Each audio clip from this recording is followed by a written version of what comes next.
Springboks need to bounce back. The Wallabies don't want to be a one-hit wonder. All Blacks will want to be 2 from 2 heading into that Eden Park showdown. And Los Pumas want to give their home fans something to cheer about before they head down under. Round 2 of the Rugby Championship is here, and it's pressure cooker scenes. Massive games coming up. Springboks want to get their first win of the Rugby Championship on the board. Wallabies will want to back it up last week's game. And All Blacks just want to keep rolling on with last week's performance. Los Pumas need to dig deep in this round. Before we get into it, let me know in the comments, what do you like about the squad's name? What do you see happening in this round? Who is your player to watch? What key matchups are you looking forward to? Let me know in the comments. Hit that subscribe if you haven't already. Let's get into it. What's up, guys? Dane here from Kick On Rugby Channel, and it's round 2 of the Rugby Championship. While I'm recording this, only Springboks, Wallabies, and All Blacks have released their squads. Argentina waiting till right at the death to release their squad, so don't have that on me yet, so that won't be in here, but I'm still going to talk on what I think is going to happen in that game, what I think is going to happen, or how I see both games playing out, what I think of the squads, and let's just get straight into it. So we'll look at the Springboks Wallabies game first. I'll run through the Springbok squad. So wholesale changes. It's funny how Rassie in the post-match conference said that he needs to look at, the coaches need to look within first before doing anything with the players after last week's result, and then he's gone and changed pretty much the whole squad. So we've got Oxenchair, Thomas de Toy, Malcolm Marx up front, then Ruan Orkia and Rg Snyman in the locks. We've got Marco van Staden, Franco Mostert and Jean-Luc du Preez in the back row. Then Grant Williams, Andre Pollard, 9 and 10. Damien Dallander, Jesse Creel, centres, and back 3 of Cheslin Colby, Kanan Moody, and Willie Leroux. On the bench, Marnus van der Merwe, Boan Venter, Wilco Louw, Eben Etzebeth, Louis Diaga, Kwagga Smith, Kobus Reinach, and Sasha Feinberg Gumuzulu. So first, notably, is the bomb squad. There's a 6-2 split. I can see that whole bomb squad, that whole forward pack going on at the same time. We might see maybe someone like Kwagga Smith coming on a bit earlier, but I could see that whole fireworks and all 5 going on at the same time. They've gone back to guys that know what to do in those pressure situations, especially someone like Andre Pollard, cool, calm, and collected, will know when to play the ball, when to just kick it downfield and kick well, not just kicking to kick, because as we saw in the first test, whenever the Springboks kicked poorly, Wallabies just ran that ball back. They weren't kicking the ball back. They've got out-and-out speedsters out wide. Why would you want to kick the ball back?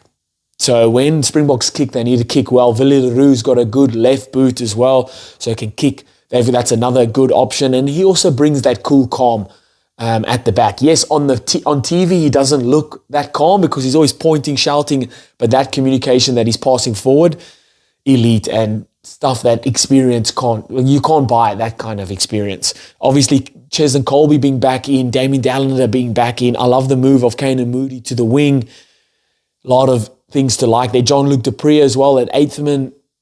Big boy, just carry the ball, be physical. You're coming up against someone like Rob Valentini, you'll need to be physical there. And then, obviously, the big one will be someone like Marco van Staden, Kwagga Smith later. Breakdown is going to be super important again. And then you're looking at the locks, like our lineouts, Springboks lineouts in that first test was not good at all. So, Rg Snyman, Ruan Orkia, and then obviously there's an option with Franco Mostert is another lineout option, and Malcolm Marx, they need to gel at lineout time.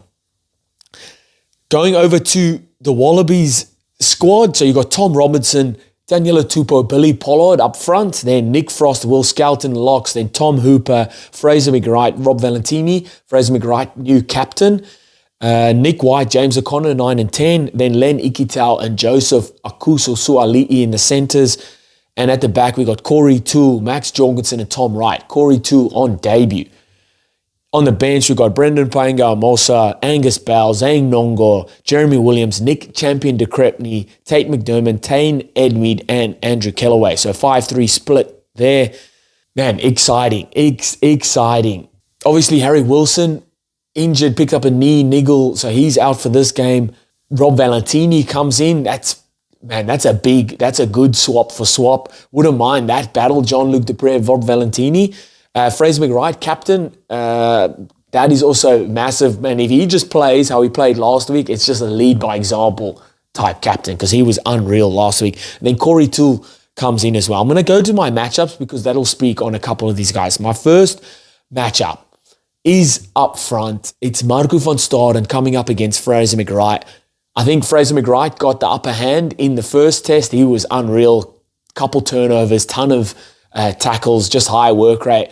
And that breakdown is going to be super important. Marco van Staden, Eskom, he would have taken last week's game personally. He's going to come out firing. There's going to be collisions. There's going to be balls stolen, and there's going to be breakdowns won or lost. So I'm looking forward to that battle, and it's going to be head-on, and then later on it's going to be Fraser McWright versus Kwagga Smith as well. Looking forward to that. And then in the backs, I've got Cheslin Colby up against Corey Toole. Corey Toole on debut. Both of them started their careers with on the 7th circuit, probably the two fastest players in World Rugby. Absolutely rapid. Don't give them any bit of space because they're gone. So I love to see how that's a Corey Toole. Obviously on debut, there'll be a lot of nerves. You're coming up against one of the best wingers in World Rugby and has been for the past couple of years in Cheslin Colby. So I love to see how that works. Corey Toole, obviously their partnership with Tom Wright, they played at the Brumbies together. And we saw in that first test, these guys are not going to kick the ball back. They're going to run it. So kick the ball to them and give them space at your own risk. Look forward to that matchup. Where I see the game won or lost, set piece, and again, lineouts. Lineouts are going to be massive.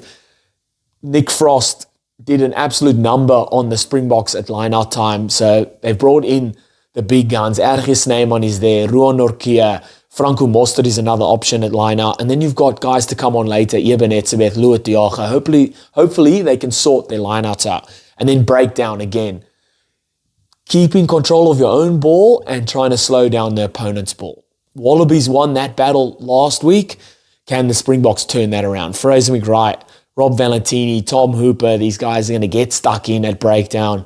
Can the Springboks counter it? Marco van Staden, Kwagga Smith, Jean-Luc Dupré, looking at those guys. Can they counter Malcolm Marx as well? Need to secure your own ball and disrupt your opponent's ball. It's going to be a big one. Wet weather, I think, in Cape Town. I'm tipping Springboks to bounce back. Not bounce back massively by like 40 or something points, but I think a dominant performance and to win by about 5 to 8 points in an absolute cracking game again. What are your predictions of the Springboks Wallabies game? Now heading over to Argentina, Buenos Aires, we got Los Pumas versus the All Blacks. Like I said, I don't have the Los Pumas squad. They haven't named it yet. It's bloody Friday here in Australia and they still haven't named their squad. Be better, Los Pumas.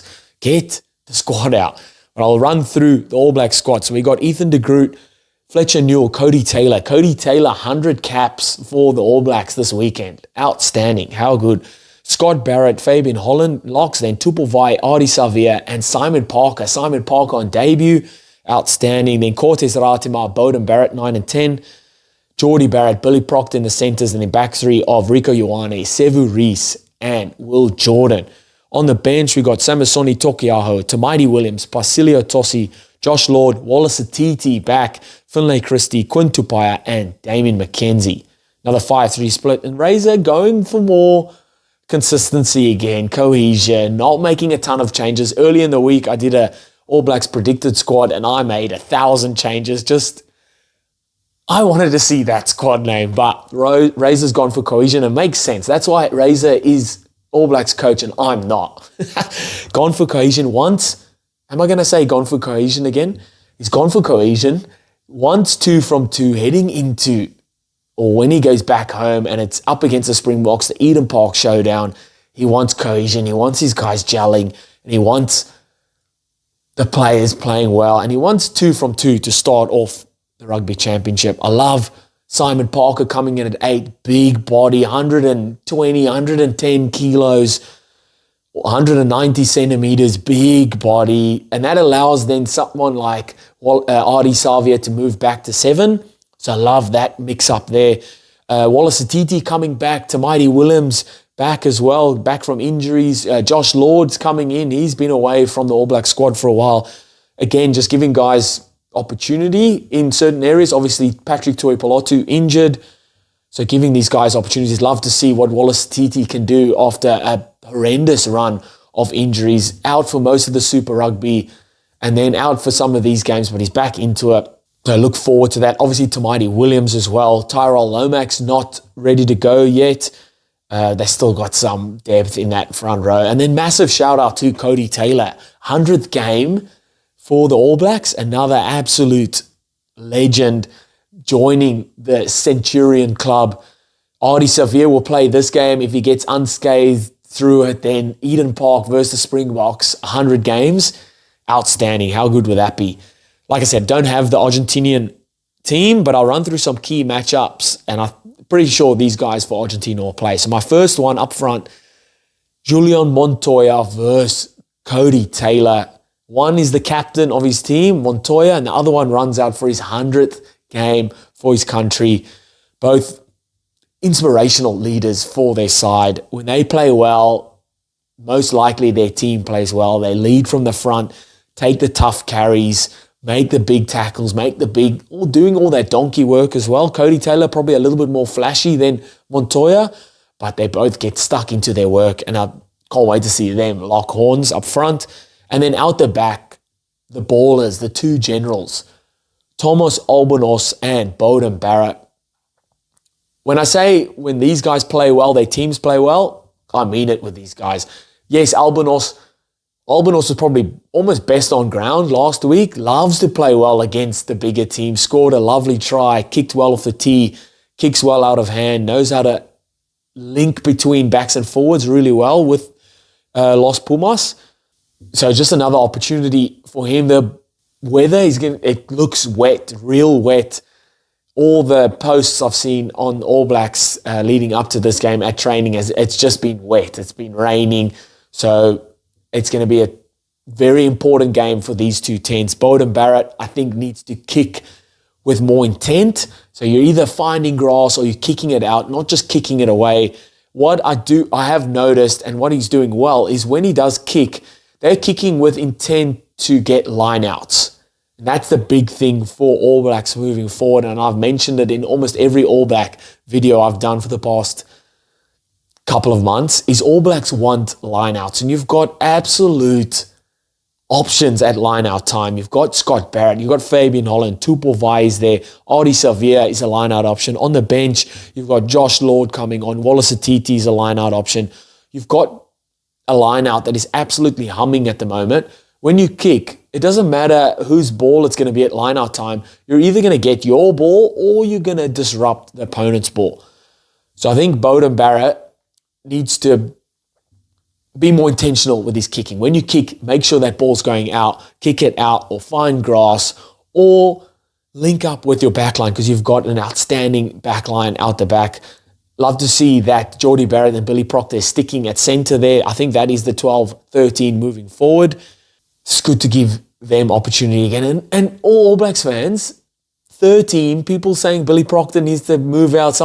There's no one else that's going to come in at 13 and do well. It is a tough position, especially on defense. You've got your centre, you've got the blind winger coming around the corner, you've got the winger to look at, you've got the 15 coming into the line to look at. It's a very hard position to defend in. Give him time. Where I see the game won or lost, set piece, lineouts, I've mentioned that already. And then kicking. Kicking well, not just kicking to kick the ball, kicking well out of hand, finding touch or finding grass or executing your box kicks or up and unders to a tee and then kicking that goal. If it's going to be super wet, penalties are going to be up for grabs. You want to take your 3 points when it's on offer. It could come down to it, especially the weather can equalize it. I don't see it being a blowout like it was last week, although there was patches where Argentina were definitely in that game.